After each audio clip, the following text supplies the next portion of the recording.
Today is Wednesday, and we are talking about our Unit 2, which is Biomolecules. Today is also April 12th, so 4/12. If you are missing today, this is what we're going over. It says in your unit booklet, Unit 2, Biomolecules, and there's actually a page that has 4 blank boxes on it. Kind of looks like this, with a circle in the middle, and it tells us what it is. This, for example, is lipids, and that's where we're going to be taking notes today. There are a couple of pages that we'll specifically talk about, and so these are all 4 of our biomolecules. 4 of our biomolecules, which would be lipids, carbs, protein, and nucleic acids. And they are all called organic because they contain one thing, which is called carbon. These are very important, and we will talk about each one of these separately. So for our first one, which is the lipid one, we have up in the top left corner, it says, what is a lipid? What makes up the elements? In that box, we should write CHO. You guys should already know that we have 4 of them: CHO, CHO, CHON, and CHOMP. And lipids is our first one with CHO: carbon, hydrogen, and oxygen. In the bottom left corner, in this area right here, it says what is the job, or what is the function of it, and I'm just going to write job there. But the job of a lipid is to have long-term energy. Long-term energy. Lipids are fats. That is important. You should write that down as well. They are fats. Any type of fat, whether it's good or bad, is a lipid. And so fats, like on your body, fat on your body is for long-term energy. The person who would last longer between a very round person and a very skinny person, that would be obviously the larger person. They end up having long-term energy so they can last longer. All right, up in the top right corner, we're talking about what kind of foods are in this. For lipids, the types of foods would be all fats. So we've got oil, we've got butter, not necessarily sugary items because that would belong in another category, just any kind of fats. There's also good fats like avocado. Avocado is a good fat. And many other things, any types of fats. And then in the bottom right corner, we're talking about what does it look like. Most of them look like the giant letter E. They've got, or also this, what we call a phospholipid right here. Phospholipid, which is our layer of membrane that surrounds us, surrounds our cells, but they look like the giant letter E. All right. Our next one is the carbohydrates. So we've got carbs in the middle there, and in the top left corner, what is our 3? It is CHO again. So this is another CHO: carbon, hydrogen, and oxygen. In the bottom left corner is what is its job, and the job of a carb is short-term energy. So we use these 2 energy ones first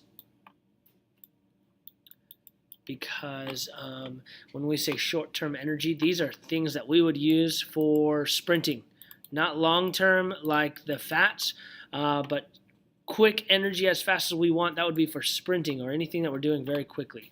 In the top right corner, we're talking about what types of foods are carbs. These are all sugars. Sugar is a carb.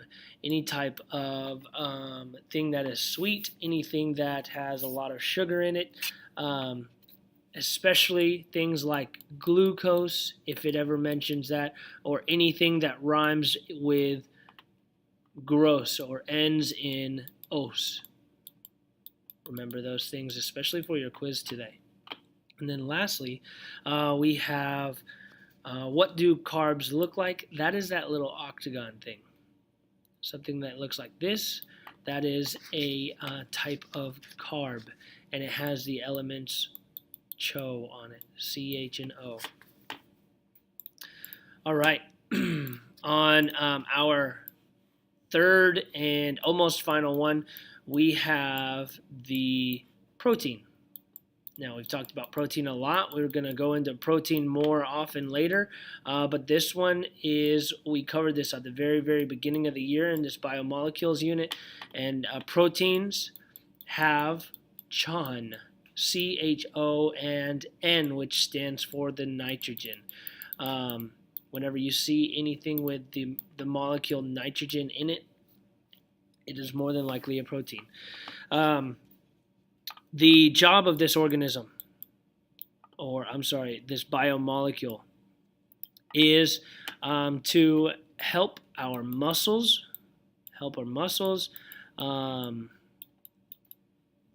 That is the most associated thing with protein. The other thing, though, protein is used for is it gives us our traits. It tells us what we look like. Remember, many proteins in a row, protein in the bottom right corner, it looks like circles. And they're linked by these things called polypeptides or peptides, peptide bonds. And each of these circles are called AAs, or amino acids.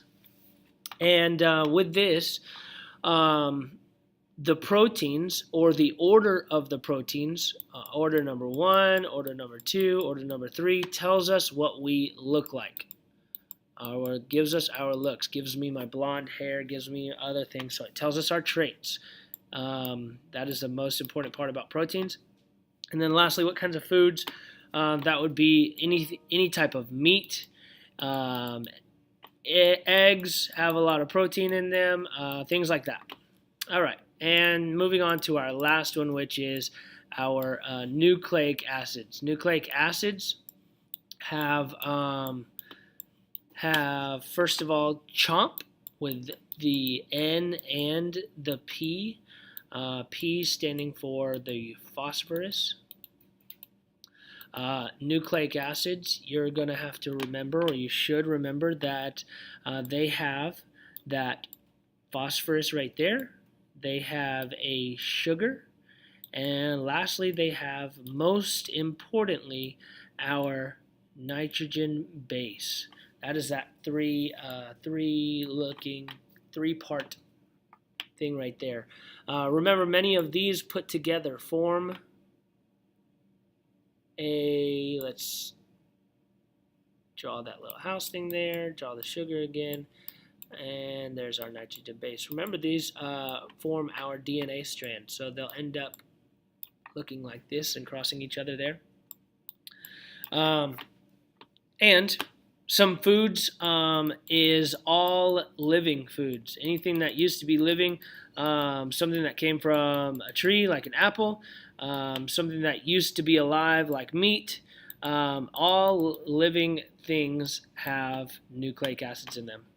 And then lastly, what is the job is, again, it gives us our traits. It forms our DNA, and it is very important.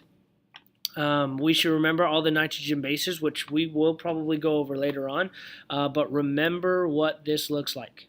Remember what they look like.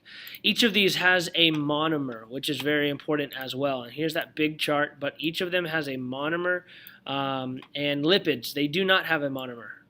So when I said each of them have a monomer, I lied, clearly. But they do have what they're made of, which is a glycerol and 3 fatty acid chains. For a carb, it is a monosaccharide. For proteins, it is that AA, which is amino acid. And lastly, nucleic acids have the nucleotide. So, moving on to the rest part of our notes, which this is on the page on your left. Which of these would you choose if you were going to need a lot of energy or long-term energy for a hike? Remember, this is not very fast. This is going to take a long time. Which of these would you rather have? A granola bar? Would you rather have an apple, or would you rather have Chex Mix? To determine this, first of all, we would know that we would want to look at the lipids portion of this or the fats portion. So we would want a lot of fat. So we would look at the fats. This one has 9 grams, this one has 0, and this one has 5. So I would rather have a granola bar if I wanted to go on a hike. Very important things to know. Which of these would you want to eat if you needed fast energy with very, secondly, few calories? So if we wanted fast energy, we would want the most carbs. The most carbs. We would need that fast energy. So we would look at the carbs, which is right here. And this one has 17 grams, this one has 22 grams, and this one has 18. But we want fewest calories, and so therefore we would go for this apple. Very fast energy, lots of carbs because it has a little bit of extra sugar in it, which is a carb.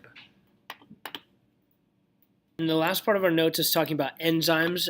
If you can remember, enzymes are proteins. They are just proteins that do something different. What they do is they speed up chemical reactions. You're going to fill in different parts of your notes, kind of like a fill in the blank. But enzymes, as they speed up chemical reactions, an example would be like digesting your food. When you eat something, your body has to break it down quicker because it doesn't go fast enough. So when you eat something, the part that we want to break down faster is usually called a substrate. This is something that we could use to react with something else to give us our product. So that's called a substrate. The part that it binds to is the actual enzyme, but there's a site where it actually binds, like a puzzle piece, and that is actually called the active site. And then the last thing that you have on yours is after it binds to the active site, the puzzle piece fits in, it does its chemical reaction, and it gives us our products. So it breaks it down for us. So you have different steps in your enzyme reaction, and that is on my right side of the page, but that is in the middle of yours, and they all say step 4. But your first step is where the enzyme speeds up the chemical reaction. The next part is the substrate, or your food is binding to the active site. The next one is that the active site does its job. It begins to speed up that chemical reaction. And then lastly, the enzyme breaks down the substrate and you get your product. So that is what you're writing down there. As we go through each of this as well, you're going to begin forming it on your, writing it on your blanks. But first of all, it says enzymes are specific, and that is in the bottom of your middle of your page. And then it says that amylase breaks down and each one usually ends in these ACE.